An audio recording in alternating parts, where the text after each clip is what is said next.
faz a tabela para Garrincha, saiu livre, penetrou, atenção, está no prolongamento da pequena área, agora bloqueada, por gol!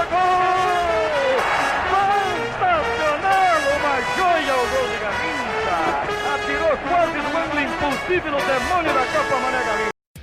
Sim, alvinegros, é isso mesmo, está no ar mais uma edição do nosso podcast Corneta 7, apresentado por mim, Rafael Corneta, e hoje com novos convidados especiais, além do nosso glorioso Thiago, que está sempre com a gente, também vamos ter o Marcos e o Gabriel, Detrê Fogo, grande Detrê Fogo do Twitter, que ajuda todo mundo aí. E aí, Thiagão, como é que você está depois dessa semana calma, né, pra gente, que não teve nada demais?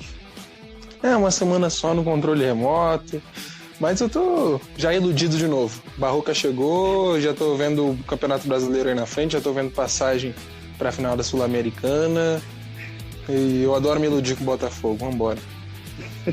E aí, Marcos, prazer estar com você aqui hoje. Marcos, para quem não sabe, também é ADM do Cristão Botafoguense. E aí, animado com os primeiros treinos do Barroca? Qual é a perspectiva? Olha, eu não sou o botafoguense mais conhecido pela sua animação, né?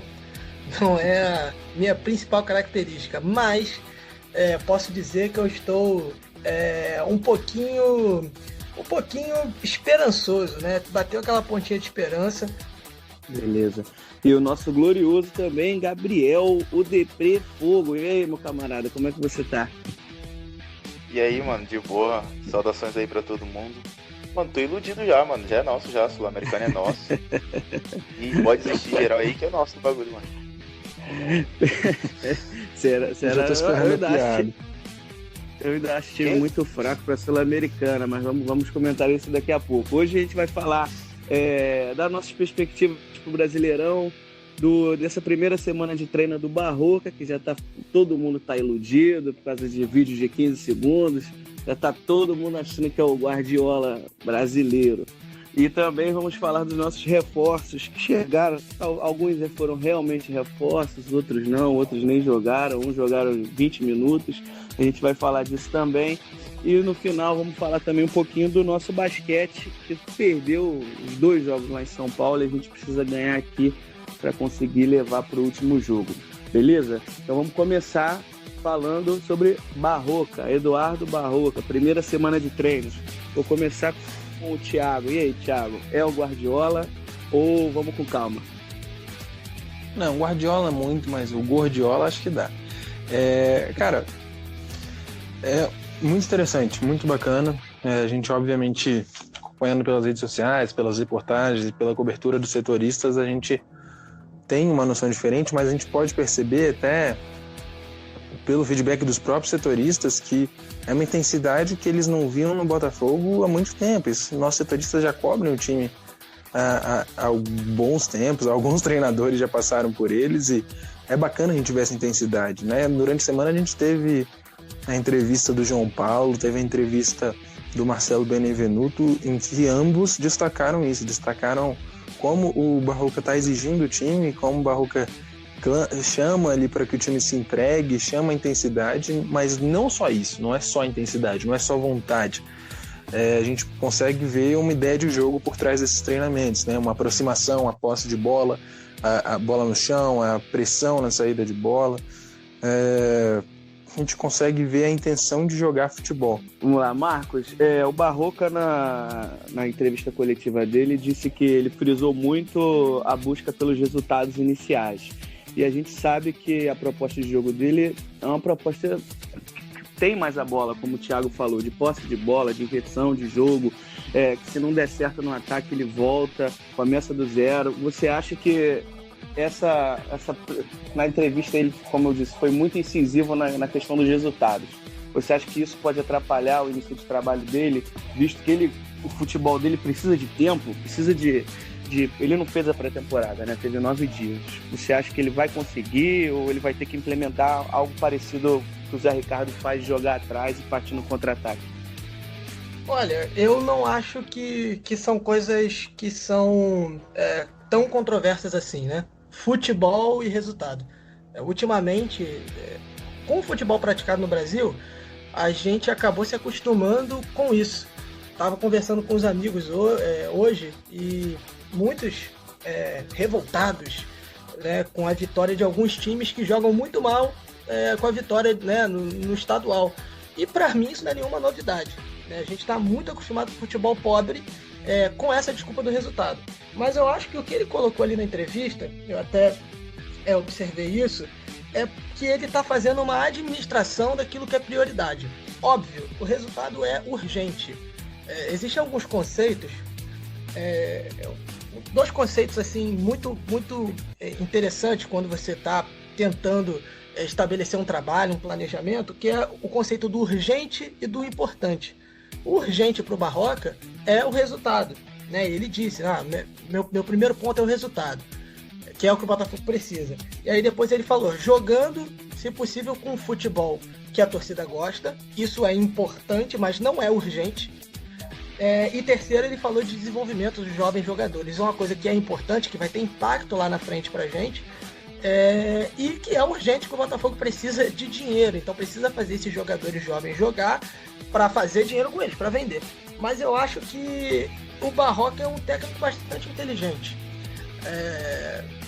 Eu acho que com essa forma de jogar ele vai conseguir, até pelos treinos, o que a gente vem observando, apesar de ser pouco, né, esse período que ele está ainda, mas a forma que ele quer aproveitar o elenco, que eu acho que a gente de repente vai falar um pouco mais para frente, eu acho que ele é capaz de conseguir resultados, sim.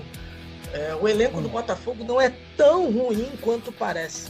Eu acho que ele é muito mal aproveitado. Não um elenco maravilhoso, mas ele foi muito mal aproveitado pelo Zé Ricardo aí nesse início de ano.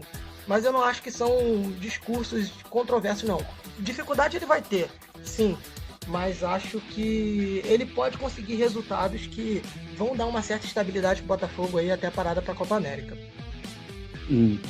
O Gabriel, em relação ao Barroca ter trabalhado com uma boa parte desses jogadores no Sub-20, você acha que ele tem condição de repente recuperar o Marcinho, melhorar a defesa? O Marcelo Olivinha bem, mas ele sempre acaba em algum lance deixando a desejar. Você acha que ele, por ter trabalhado com esses jogadores, pode dar uma nova vitalidade no clube, principalmente com o Marcinho, né? Que ninguém atura mais, porém a gente só tem ele e o Fernando, e não sei se o Zé Ricardo tivesse visto futebol, não teria colocado o Fernando para jogar, porque a situação do Marcinho com o Zé Ricardo era insustentável. Você vê essa possibilidade de recuperação do Marcinho, ou não dá, já deu, vamos atrás de um outro lateral direito? Então, cara, o Marcinho eu acho que é meio complicado. O Marcinho é um jogador que já está desgastado, não só para a torcida, mas é um jogador que não vem mostrando tanto futebol assim.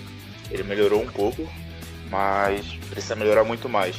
E em relação aos outros jogadores que ele já trabalhou na base, é um ponto a ser bastante ressaltado, porque é muito importante. Ele já conhece os jogadores conhecem ele, já trabalharam juntos, foram campeões, e isso é bastante importante. E um ponto que eu queria falar sobre o treinamento intensivo dele, uma coisa que a gente vai precisar bastante é da preparação física dos jogadores, porque ele está cobrando intensidade nos treinos, e nos jogos provavelmente vão ser assim também. E a gente precisa de um preparo técnico bastante forte com isso. A gente viu que tem jogadores que... Exato. Mas a gente viu que com Capela, né? Que tá agora lá, os jogadores no início do ano estavam cansando rápido, tivemos algumas lesões, mas espero que isso melhore também. E, bom, eu acho que o Barroca vai fazer um bom trabalho aqui. Conhece bastante jogadores e tá mostrando uma coisa nos treinamentos que a gente não vê há muito tempo, como falou o Thiago, né? Thiago, você vê esse poder de recuperação do Barroca em relação ao Marcinho, ou você acha que não? Eu ainda tenho um pouquinho mais de esperança assim, nas pessoas, sabe? O Marcinho é um jogador que eu defendi por muito tempo, mesmo quando ele foi criticado, porque em muitos momentos eu vi uma certa perseguição contra ele, mas realmente esse ano tá sendo trágico. Qualquer time que enfrenta a gente explora e consegue espaço ali nas costas dele. Mas eu acho que tudo no esporte é questão de confiança também. Eu acredito que o Barroca possa passar isso. A parte técnica também acho que pode ser aprimorada, mas eu não acredito que a gente possa se dar o luxo de passar um ano inteiro com só o Marcinho ali na posição e o Fernando também, que a gente ainda não sabe como vai render. Eu acho muito arriscado a gente não ter um plano B, não ter nem movimentação, sequer especulações de algum lateral direito ali para fazer sombra ou para ganhar a posição do Marcinho. Não, e tá muito claro que o Marcinho ele tá sem confiança, mas assim, é engraçado que quem geralmente vai aos jogos vê que ele toda hora tá pedindo a bola tá do outro lado, ele levanta a mão, pede para os outros jogadores tocarem para ele, e aí no final das contas ele acaba errando. O Marcos, você pode falar. O Marcinho ele não se esconde do jogo, isso é uma coisa bacana, ele é vaiado o tempo inteiro, mas ele não se esconde, ele tenta, ele só faz muita besteira. Mais um jogador, esse até pra gente levantar aí pro debate, que eu acho que precisa urgentemente ter a sua confiança recuperada, é o Luiz Fernando. É um jogador que muito provavelmente, por ter sido posto tão fora de sua posição nesses últimos tempos com o nosso antigo treinador, perdeu a confiança absolutamente, e ele faz falta. Ele é um jogador extremamente importante, é um jogador titular, um jogador promissor, é um investimento que nós fizemos, foram 3 milhões de reais pagos por ele. Então eu acho que o Barroca vai ter essa capacidade. Ele parece ser um cara de um diálogo muito fácil com os jovens que trabalhavam com ele gostavam muito. Teve uma reportagem interessante, ele estava até ser anunciado, ele estava num grupo com jogadores da base do Botafogo, que era um grupo de brincadeira, e era ativo lá. Então torcer para que o Barroca tenha esse diálogo e consiga recuperar esse jogador. A gente não pode torcer para o contrário. Perfeito. Bom, vamos girar então os assuntos. Aproveitar que você levantou essa bola da contratação do Luiz Fernando, vamos falar dos reforços do Botafogo para 2019, né? Já tem bastante tempo aí para que eles jogaram, para ter uma primeira avaliação se a contratação foi boa ou não foi. A gente contratou alguns jogadores esse ano, não gastamos muito dinheiro, a maioria deles vieram de graça, né? O Botafogo está pagando só o salário. Eu vou começar com quem não jogou, que foi o Alan Santos, que veio do México, estava um tempão sem jogar, quase um ano. Parece que a boa passagem dele foi pelo Coritiba, mas eu também pouco conheço, pouco é falado nos treinamentos, setoristas pouco falam, quando falam é para falar que está em trabalho de transição. Marcos, você pode dar alguma palavra sobre... Alguém, na verdade, pode dar alguma palavra sobre Alan Santos? Até o Zé Gatinha, eu acho que jogou mais que ele. Ele jogou meio jogo, eu acho. Eu particularmente, eu achei a contratação dele interessante. Não que eu seja um profundo conhecedor do futebol de Alan Santos, mas quando você pesquisa aí na rede mundial de computadores, você encontra alguns dados interessantes, alguns vídeos interessantes. O Alan Santos é um jogador que pode ser muito importante na saída de bola, mas que está encontrando muito problema físico, né? Tá brigando demais com a parte física, com a preparação física. Em alguns jogos, Resende, o jogo contra o Resende, apesar que... Ele chegou a fazer... Desculpa, Marcos, só uma interrupção rápida. Ele já chegou a atuar em 6 partidas esse ano, tá? Pelo Botafogo. Ele no jogo contra o Resende, se eu não me engano, apesar daquele desastre que foi o jogo do Botafogo, ele deu uma assistência, né, pro gol que o Botafogo fez. É um jogador que tem uma certa habilidade, que consegue marcar, mas assim, enquanto ele não se acertar com a parte física dele, não vai jogar. Se bobear, de repente vai passar o ano inteiro aqui e não vai acontecer nada. E aí entra um pouco da preparação física, que vocês estavam falando do Felipe Capella, né? O Botafogo, por exemplo, contra o Flamengo no estadual, perdeu o jogo muito por conta da parte física. Um Flamengo que não apresentou nada naquele jogo, mas o Botafogo no segundo tempo fisicamente não voltou, entrou o Bruno Henrique naquela correria e o Botafogo, né, acabou perdendo aquele jogo de virada. Então assim, o Alan Santos sobrou naquele jogo. Segundo tempo o Flamengo assim, sobrou muito. Fisicamente foi uma diferença assim absurda. E o Barroca, ele trouxe o preparador que foi com ele para o Corinthians, ele trouxe de volta. Então tem um reforço aí na preparação física. Enfim, eu espero que coloque o Alan Santos em condição. porque eu acho que seria um jogador muito valioso ali pra gente ter junto com o Bochecha para fazer de repente aquele 1 ali, do possível esquema do Barroca. Não sei se a gente vai falar sobre isso, mas o Barroca ele gosta muito de jogar no famoso 4-1, 4-1, e é um jogador que pode ajudar nessa posição ali desse 1 entre as duas linhas de 4, né? Mas é isso, acho que a questão dele é física. Sim. O Gabriel, em relação, vamos falar muito rapidamente do Alessandro, o famoso Zé Gatinha, que ninguém, é um mistério essa contratação dele. Ô Gabriel, você acha o contrato dele não vai ser renovado, já foi falado, mas também é uma tremenda fogueira onde colocaram o rapaz que, bom, eu fui no jogo que ele entrou e coitado, não parecia ter nem noção de onde estava, qual parte do campo. Eu não tenho nem opinião formada, porque o rapaz nem entrou em campo direito. O que você pode falar pra gente do Zé Gatinha? Eu fiquei muito triste, mano, porque ele não vai ser renovado. Agora a gente não vai ter mais o Zé Gatinha no nosso time. Mas quando ele entrou nesse jogo aí que você foi, eu acho que ele entrou fora de posição, não? Que ele joga acho que na ponta esquerda e o Zé Ricardo botou ele no meio. Pode ser? Na verdade, foi pelo jogo do Carioca. Ele entrou no segundo tempo, o Botafogo não estava jogando bem. Se eu não me engano, foi contra o Madureira. Botafogo e Bangu. Foi Botafogo. Segunda rodada da Taça Guanabara, Botafogo e Bangu, tava lá. Botou o cara na fogueira, queimou o cara, e aí não renovaram o contrato do cara. Sacanagem isso, mano. Acho que ele podia renovar, ficar mais um tempinho aí com a gente. Assistir umas videoaulas aí junto com o Barroca aí. Acho que tinha que evitar essa mano. Pra mim parece um bom jogador, velho. Tem que dar tempo a ele. Pra mim parece que ele não tem muita experiência como jogador. Acho que ele precisa de tempo, precisa amadurecer um pouco. Falando sério agora, precisa amadurecer como jogador. Entendeu? É complicado o jogador será que o Botafogo é esse lugar para ele amadurecer? Eu não vejo o Botafogo como um clube para fazer o cara amadurecer. É muito grande para isso, né, cara? Diego Cavalieri, também um ano sem jogar, veio para o Botafogo com um salário muito baixo, isso foi bastante positivo. E bom, acho que sim, acho que é um bom goleiro para ser reserva do Gatito. Acho que o Botafogo nessa contratação saiu muito bem. O que você acha, Thiago? Cara, experiente, um cara de vestiário, alguns bastidores já mostraram isso, mas o que menos me preocupa é goleiro no Botafogo, porque o Flávio Tênis fez o Sidão jogar. Então, tendo um cara multicampeão como o Diego Cavalieri, goleiro de seleção, agrega demais. Para alguns jogos, óbvio, né? Vamos lá. Ferrarese foi rebaixado ano passado com o Figueirense, né? Se eu não me engano, mas ele foi uma das principais peças.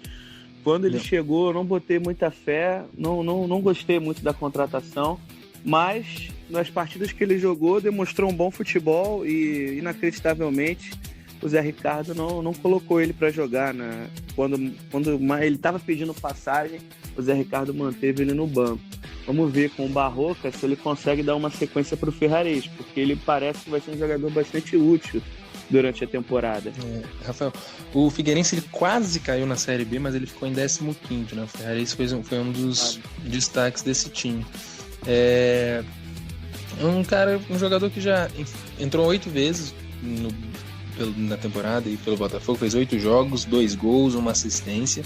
E saiu uma reportagem interessante na Rádio Tupi essa semana que mostra que com ele em campo nós tivemos 4 vitórias, 2 empates, 2 derrotas, e são 58% de aproveitamento. E já sem ele ter entrado em campo em qualquer momento, o rendimento caiu para 44%, com 3 vitórias, 3 empates e 3 derrotas.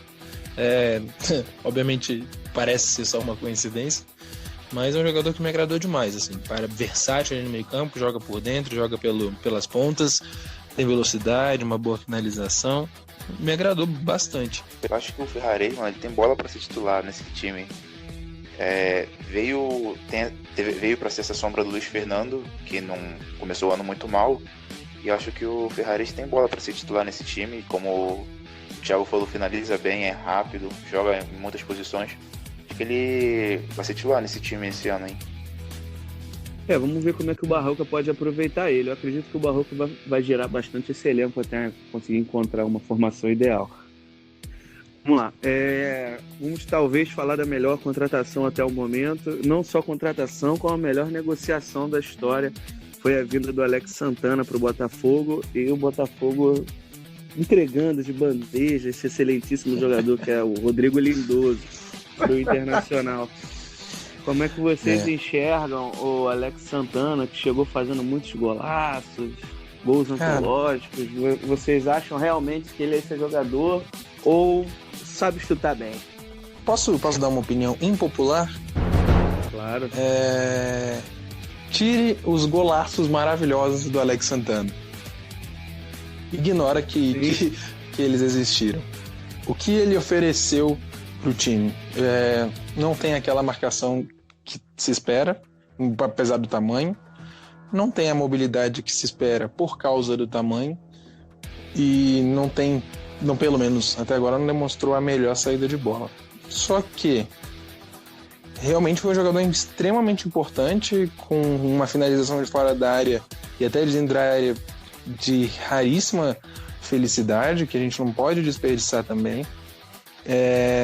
Precisa maneirar nos excessos, né? Ele já tem, acho que foram 4 cartões amarelos no ano, além daquela expulsão besta contra o Juventude que ajudou a eliminação, né? Enfim, é um jogador que me agrada sim, mas me preocupa a partir do momento que os gols pararem de sair. Até onde vai a paciência da torcida. Mas eu sou eternamente grato a ele por ele ter sido a moeda de troca em relação ao Rodrigo Lindoso. Mas alguns pontos aí. O Alex Santana, eu acho que ele ficava até um pouco sobrecarregado algumas vezes pela insistência do Zé Ricardo. Nossa, estou falando muito nele. No Jean. Assim, você com o Jean... Não, olha só. Muita gente não gosta quando eu falo, mas eu acho que o Jean é um jogador ali pra estar no elenco, sabe? Deve ser bacana, gente boa e tal, mas pra ser titular não dá. Porque é um jogador que dá um passe, uma assistência, algo que produza. É um evento bissexto praticamente. É uma coisa assim, tipo Olimpíada, eclipse solar, sei lá. Enfim, é um evento desse raro. E é um jogador que vive dando bote errado, correndo, abrindo espaço na marcação. Aí o Alex Santana, ao mesmo tempo que não sai com bola, ao mesmo tempo que não marca, que não corre, não faz. Porque ele fica numa sobrecarga, né, tremenda. Não tô absolvendo o Alex Santana dos erros, não. Eu acho que o Alex Santana teve muitos jogos em que ele sumiu no primeiro tempo, e aí no segundo tempo ele foi lá e fez um gol. Desculpa, cara. Só porque eu acho que vai agregar. A gente... É difícil criticar esses jogadores porque a nossa torcida, por ter se desacostumado, e a gente também, eu me incluo nessa, por não estar mais acostumado a ver o Botafogo com jogo propositivo, o Botafogo ter a bola e qualidade com a bola nos pés, começa a exaltar o jogador que corre atrás dela. O jogador que não para de correr, que gosta de correr. E, enfim, isso talvez seja um reflexo dos últimos anos do Botafogo, né? Sim, e aí entra por uma linha, por exemplo, da grande exaltação a Neilton, Guilherme, jogadores que corriam errado, marcavam errado, tomavam decisões erradas e são, me arrisco a dizer, ídolo de alguns. Pipão. Ó, você tocou no meu ponto fraco. Mas é o nosso. Pimpão é muito. Não, Pimpão é demais. Pimpão é muito demais. O Pimpão merece um podcast só pra ele. Pipão merece o mundo e não merece nada. Pipão é o dono do meu coração e quem acaba com ele também. Exatamente. Complicado. Mas enfim, no geral, o Botafogo não foi tão mal assim no mercado, apesar de umas contratações sem sentido. Pra mim, o Cícero foi um erro, não pelo jogador, não pela qualidade em relação a pode agregar ou não ao elenco, mas pelo valor. Não faz sentido pra mim pagar 250 mil num jogador de 34 anos, um jogador que, apesar de sua qualidade no passe, apesar de ter um bom cabeceio, enfim, eu não vejo como possa evoluir. É um medalhão, né? Um desses caras que nunca se demonstrou ser um bom jogador de grupo, não é aquele cara. Isso me preocupa também.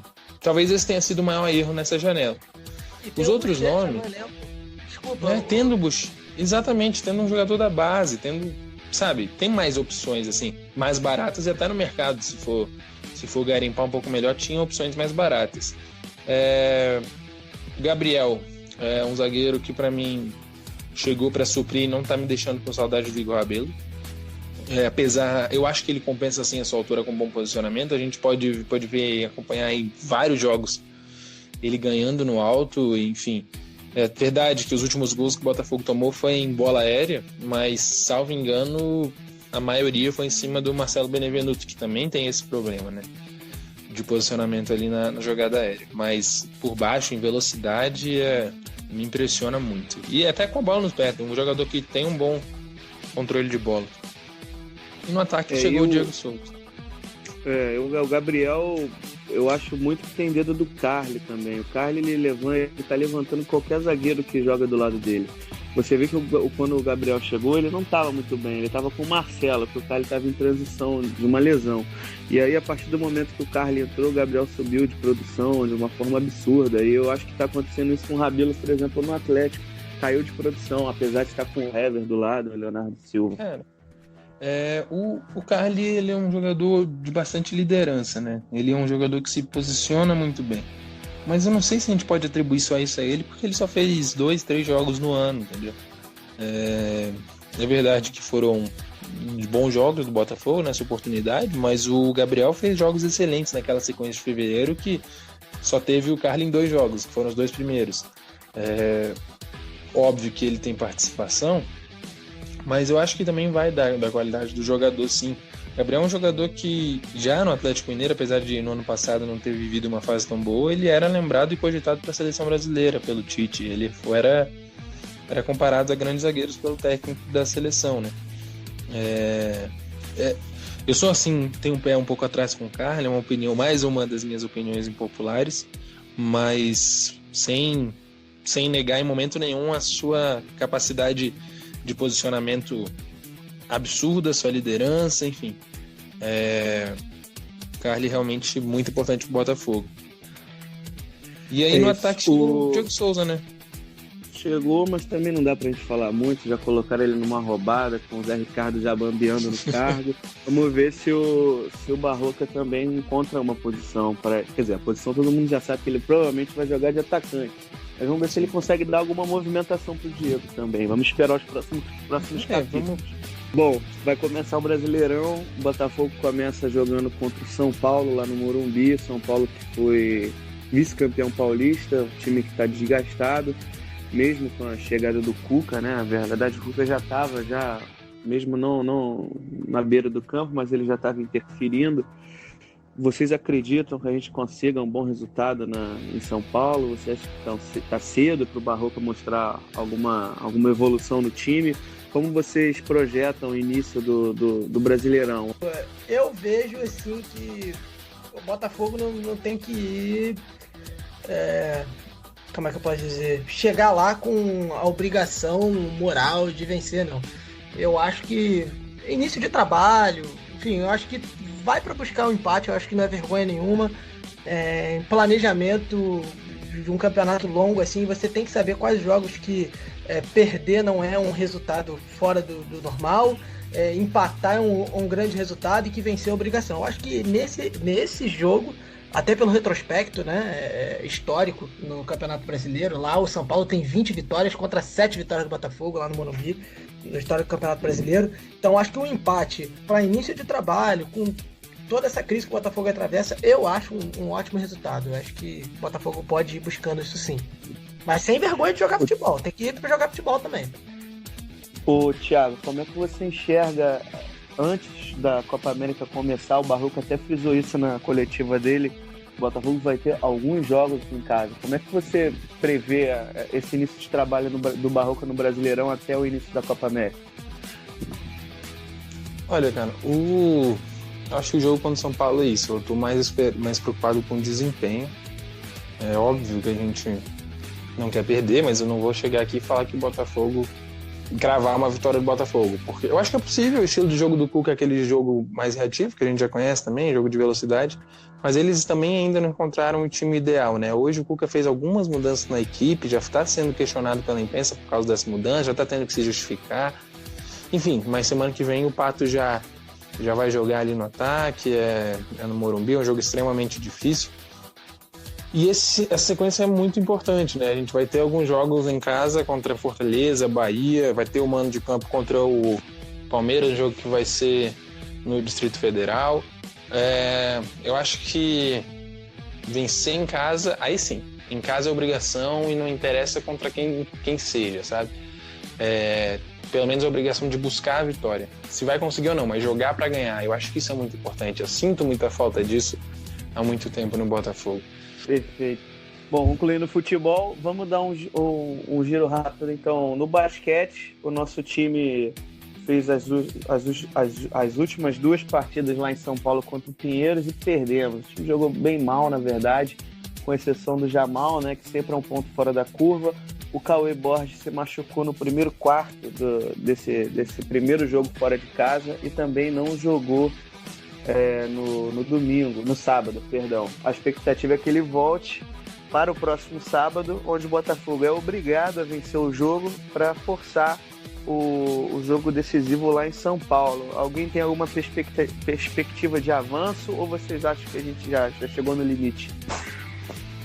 A gente depende muito da recuperação das atuações do Ansalone, né, que foi muito mal nesses 2 jogos lá em São Paulo.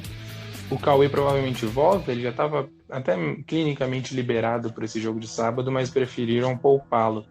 É vencer ou vencer, né? Mas independente, a gente sabe até pela realidade do elenco, pela realidade do NBB, que o Botafogo fez até aqui já o que conseguiria, pelo menos no papel, fazer. Então, acho que eles vão tem que botar tudo dentro de quadra e eu já estou suficientemente orgulhoso dessa equipe, independente do resultado que venha sábado ou não. Olha, eu tô um pouco com o Gabriel. Eu acho que o Botafogo, assim, o projeto do basquete ele é muito recente, né? Isso é sempre muito bom lembrar. Esse renascimento do basquete, na verdade, ele é muito recente. E eu acho que os caras estão fazendo um trabalho excelente. Perderam alguns jogos, deram alguns modos, mas eu acho que isso faz parte dessa volta do basquete, vamos dizer assim, né? O Botafogo tá indo bem, passou, assim, chegou bem aí às quartas, né? E eu acho que se não vier a passar, eu acho que fizeram um bom trabalho. E só colocar aqui, né, a importância do basquete no Botafogo, né? O basquete é que fez o Botafogo virar o Botafogo que a gente conhece hoje, Botafogo de futebol e regatas. É o basquete que uniu, mesmo que por meio de uma tragédia. Mas é só, né, mais uma vez, ressaltar essa importância do basquete, que às vezes o pessoal fala, o basquete ganhou, mas o que eu tenho a ver com isso? O basquete é também importante pra gente. Botafogo. Eu acho. Sim. Então, assim, eu acho que é um belo trabalho dessa galera, tá orgulhando o torcedor botafoguense e tem tudo para no próximo ano progredir ainda mais e continuar com esse belo trabalho aí que fizeram. Eu espero que o Botafogo tenha condições de fazer isso. Perfeito, Marcos. Bom, nosso tempo acabou, infelizmente, né? Porque a gente sempre pode continuar falando bastante, mesmo em meio a tantas notícias ruins, tanto desgaste em relação ao futebol. Eu quero agradecer a presença mais uma vez do Thiago, que está sempre aqui com a gente, do Marcos e do Gabriel, do Botafogo, estão convidados sempre a participar do nosso podcast. Vocês têm alguma última mensagem, deixar a rede social? Bom, primeiro vou agradecer o convite. Desde quando você me chamou, eu fiquei muito empolgado. Enfim, quem quiser conhecer um pouco mais, Twitter, @marcoscom1, @marcosc13. Também ajudo lá, como você falou, no Cristão Botafoguense, sou um dos administradores. Mas só ressaltar aí o trabalho do meu grande amigo Guilherme Quintaneiro, que é quem dá mais cara ao perfil. E, mais uma vez, agradecer aí, obrigado, desculpa qualquer coisa e tamo junto. Só chamar que a gente tá aí. O Gabriel, Deprê Fogo, agora também tá no Instagram, né? Mano, estamos no Instagram agora aí. Trabalho junto com você mas o Botafoguiano, né? @7efogo.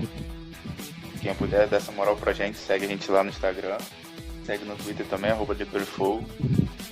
E a gente fala uma baboseira lá e é isso. Thiago, valeu de novo pela presença. Valeu, Rafael, tamo junto aí sempre.